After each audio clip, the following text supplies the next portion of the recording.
Generally हम intuition के बारे में जब भी बात करते हैं तो हम भविष्य देखने का दावा करते हैं कि हमें कुछ कुछ पता चल जा रहा है, या एक गट फीलिंग बोल दीजिए।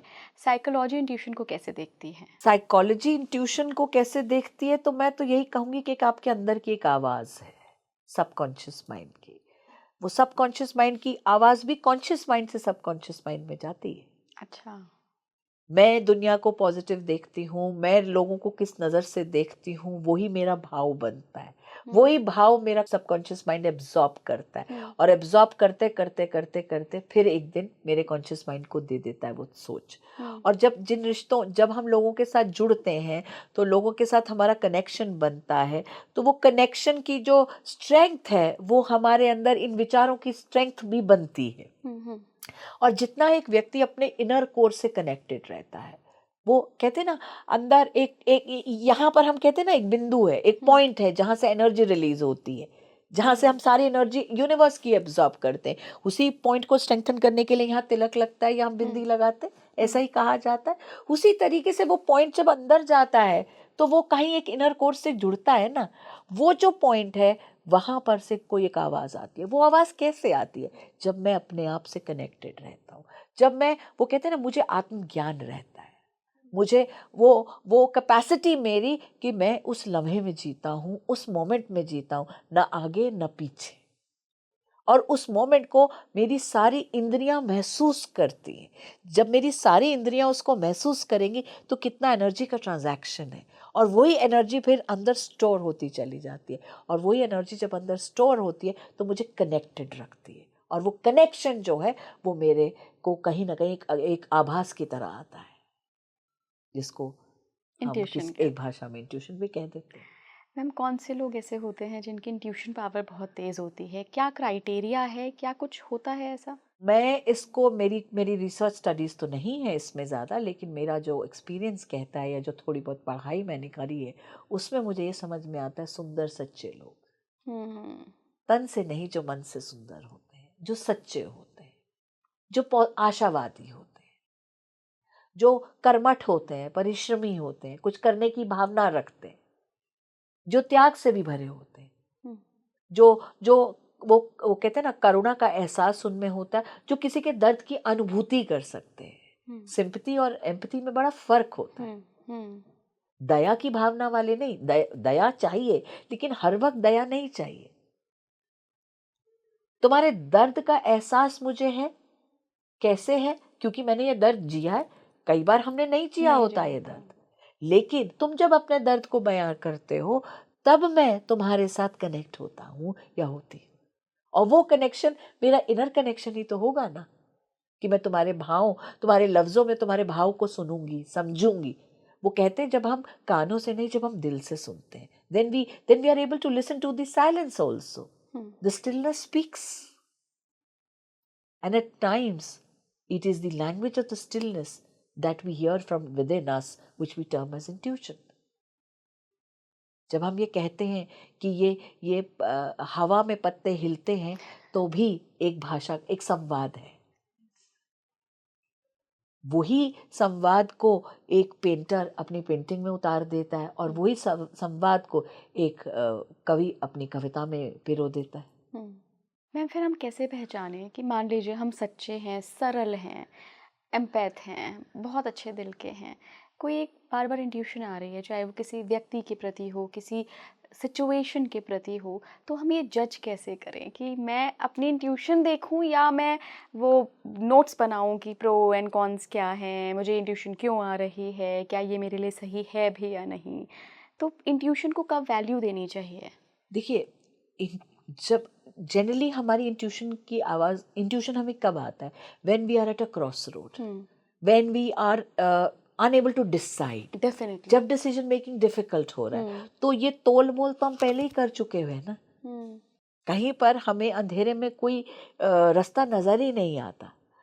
उतना उतना वो कहते हैं ना, उतनी पेशेंस और उतना विजडम नहीं आता कि मैं पूरा पथ तो ना देख पाऊं, लेकिन मुझे अगले पल की रोशनी तो मिले ना। हम्म। तो वो अगले पल की रोशनी कई बार इंट्यूशन की तरह आती है, और मैं अंधेरे में खड़ा उस अगले पल की रोशनी का इंतजार कर रहा होता। वो कहते ना, मेरे दिल ने एक आवाज दी।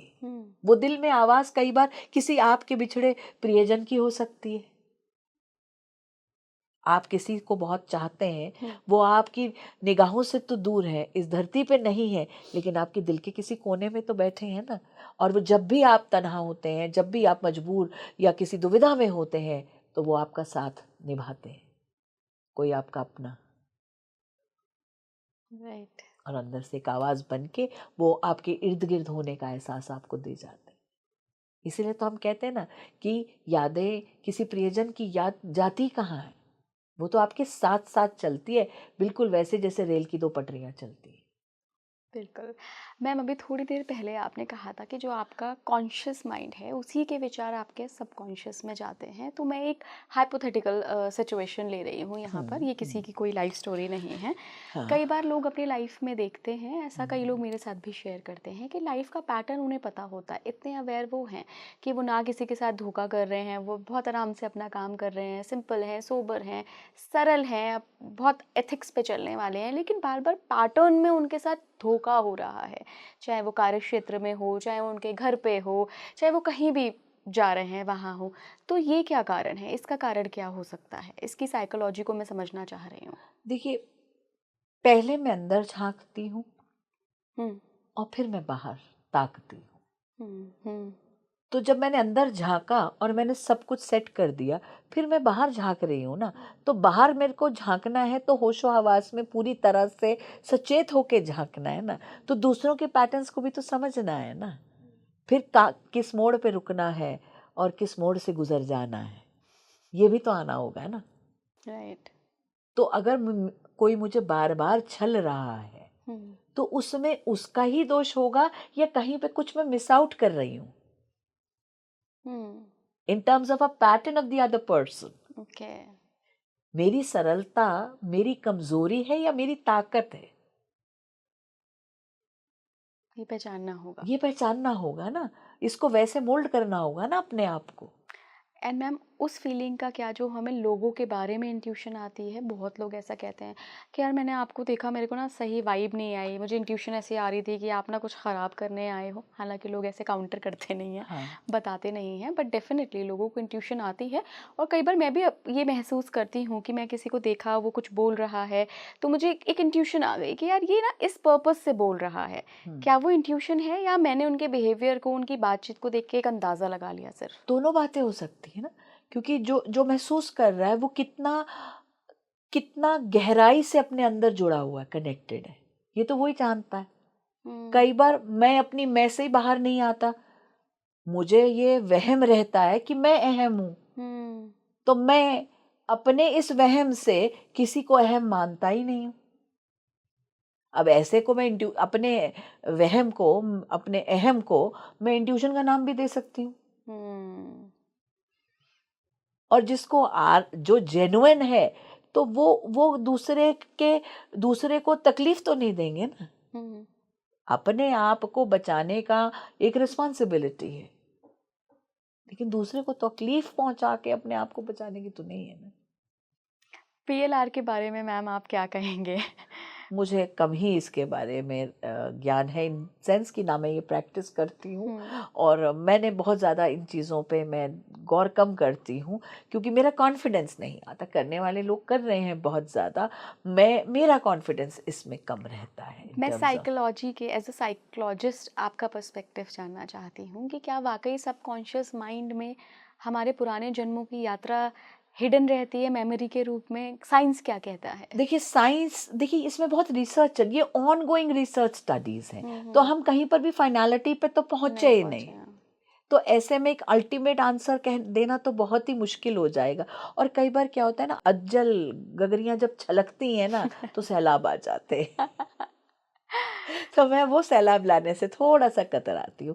जो चीज़ नज़र आ रही है, समझ में आ रही है, पास्ट लाइफ की वजह से मेरी ज़िंदगी ऐसी है आज, चलिए मान लिया आप कह रहे हैं, आपने पढ़ाई करी है, लेकिन अब मुझे क्या करना है वो तो आज ही तय करना है ना मुझे। मेरे पिछले जन्म के कर्मा थे जी, मुझे इस जन्म में दुख मिला, मिल गया, अब इस दुख का करना क्या है, इस दुख के साथ जीवन को दुखी होके जीना है कि इस दुख के साथ इस तरीके से जीना है कि मैं दुखी इतनी ना रहूं। वो तो फिर इसी जन्म में करना है ना, फिर तो पास्ट लाइफ वाला कुछ नहीं चलेगा ना, फिर तो प्रेजेंट लाइफ की अकाउंट बैलेंस स्टेटमेंट बनानी है हमें। तो मेरा फोकस वहां रहता है।